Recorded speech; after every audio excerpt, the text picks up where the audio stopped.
Hi!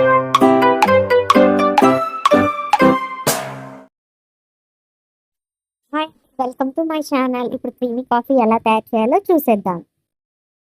ఏం చేయాలంటే మనం పాలని ఇలా మరిగించుకొని పెట్టుకోవాలండి. వేడిగా ఉండాలి. సో, మీరు సిమ్‌లో పెట్టుకొని అట్లా ఉంచుకున్నా పర్వాలేదు. ఎందుకంటే పాలనేవి చిక్కగా ఉండాలండి. సో, నెక్స్ట్ మనం హాట్ వాటర్ కూడా పెట్టుకోవాలి. నేనైతే ఇట్లా బాయిల్ చేసుకున్నాను. కొద్దిగానే వాటర్. నేనేమో నార్మల్‌గా హాట్ వాటర్ తాగుతాను కాబట్టి నాకు రెడీగా ఉన్నాయి. సో, నేను దాన్నే కొంచెం వేడిగా అదిగో చూసారా బబుల్స్ వచ్చేటట్టు నేను వేడి చేసుకున్నాను. సో, ఇప్పుడు ఫస్ట్ ఏం చేయాలంటే మనం ఒక కప్ తీసుకోవాలండి ఇట్లాగా. ఒక చిన్న కప్పు. లేదంటే మీ క్వాంటిటీని బట్టి బౌల్‌లో గానీ అంటే 1 మెంబర్‌కి కాబట్టి నేను కప్‌లో చేస్తున్నాను. మీరింకా ఏమైనా ఆహ్, పెద్దగా చేసుకోవాలి, ఒక నలుగురికి సరిపడాలంటే జస్ట్ బౌల్ లాంటిది తీసుకోండి. సో, అందులో నేను ఒక 2 స్పూన్స్ వేశానండి. ఎందుకంటే ఒక మెంబర్‌కే కాబట్టి నేను షుగర్ అనేది నేను ఎక్కువ వేస్తాను. సో, నేను 2 స్పూన్స్ షుగర్ వేశానండి. సో, ఈ విధంగా. సో, నేనైతే నెస్‌కెఫ్ సన్‌రైజ్ కాఫీ పొడైతే యూజ్ చేస్తున్నాను.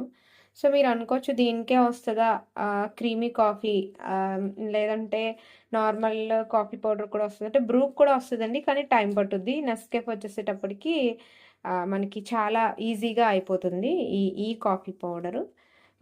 కొంచెం బాగా ఉంటుంది. సో, నేనిది తీసుకున్నాను. సో, ఈ ఈ ఈ విధంగా మనం కాఫీ పౌడర్‌ని ఇందులో వేసుకోవాలి.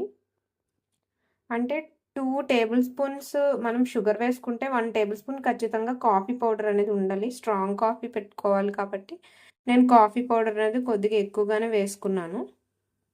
సో, ఇప్పుడు నేను ఈ టైప్ ఆఫ్ స్పూన్ అనేది యూజ్ చేస్తున్నానండి. ఈ టైప్ ఆఫ్ స్పూన్‌లో ఏంటంటే మెయిన్‌గా మనకి మిక్స్ చేసేటప్పుడు చాలా ఈజీ అవుతుంది. ఈ టైప్ ఆఫ్ స్పూన్ నేను తీసుకున్నాను. మీకు ఈ టైప్ ఆఫ్ స్పూన్ లేదు అనంటే మీరు నార్మల్ స్పూన్స్ అయినా స్మాల్‌గా చిన్నగా ఉన్న స్పూన్స్‌నైనా యూజ్ చేయొచ్చు. సో, నేను ఈ స్పూన్ తోటి జస్ట్ 1 స్పూన్ ఆఫ్ వాటర్ అనేది ఇందులో వేస్తున్నానండి. జస్ట్ అంతే. జస్ట్ కొద్దిగానే వేయాలి. ఎక్కువ వేస్తే మనకి ఇది లూజ్ అయిపోతుందనమాట. ఎక్కువ టైం పడుతుంది. సో, దీన్ని నేను ఇట్లా మిక్స్ చేస్తాను.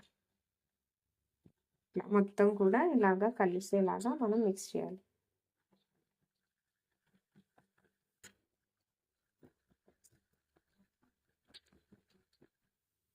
చూసారు కదా! ఇది మొత్తం నాది షుగర్ ఏంటంటే కొద్దిగా పెద్దగా ఉంది. సో, అది మెల్ట్ అవ్వడానికి చాలా టైం పట్టింది.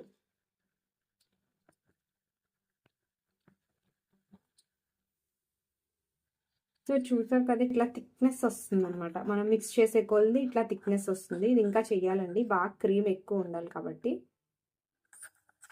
చూసారు కదండీ! ఈ ఈ థిక్‌నెస్ అనేది రావాలి. ఇంకా మనం ఇంకా చేసుకోవచ్చు. ఇంకా థిక్‌నెస్ వస్తుందండి. ఇట్లా ఇలా చేస్తూ ఉంటే. అంటే మనం ఇట్లా వంచితే ఇంకా పడకూడదనమాట. అంత థిక్‌నెస్ అనేది రావాలి. చూసారు కదా! ఇదిగో ఇట్లా పట్టుకొని ఇలాగే ఉంది. సో, క్రీమ్ కింద ఫుల్ క్రీమ్ కింద ఉంటుంది. సో, ఈ విధంగా నేను క్రీమ్ అనేది వచ్చేలా చేసుకున్నాను.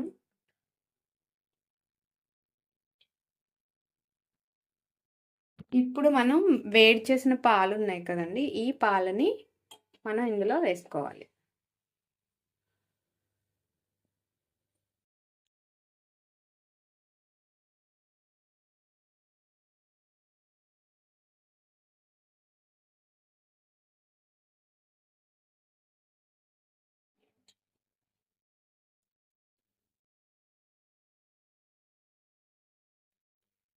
ఈ విధంగా మిక్స్ చేయాలి.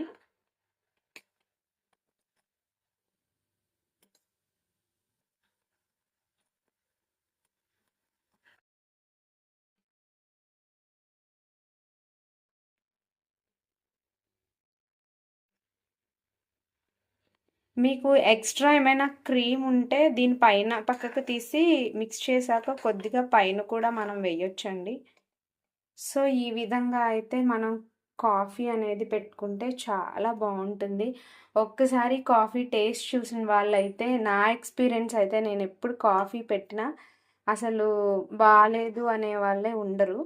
సో, ఎందుకంటే నేను ఇట్లాగే తయారు చేసి నేను వాళ్ళకిస్తాను. ఎక్కువ కాఫీ పొడి చేస్తే మాత్రం ఈ పైన కూడా నేను క్రీమ్ అనేది వేస్తానండి. మనం మనం ప్రిపేర్ చేసుకున్న క్రీమ్ అనేది ఈ పైన కూడా వేస్తే నేను ఆల్రెడీ ఇంతకుముందు చేసిన పిక్స్‌లో ఉంది.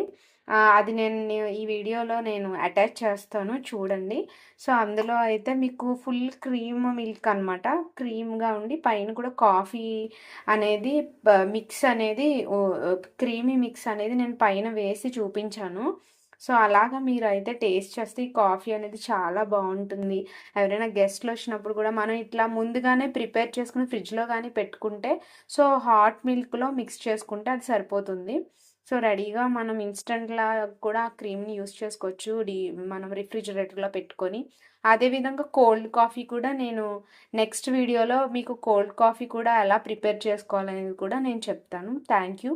Please subscribe my channel and share and like.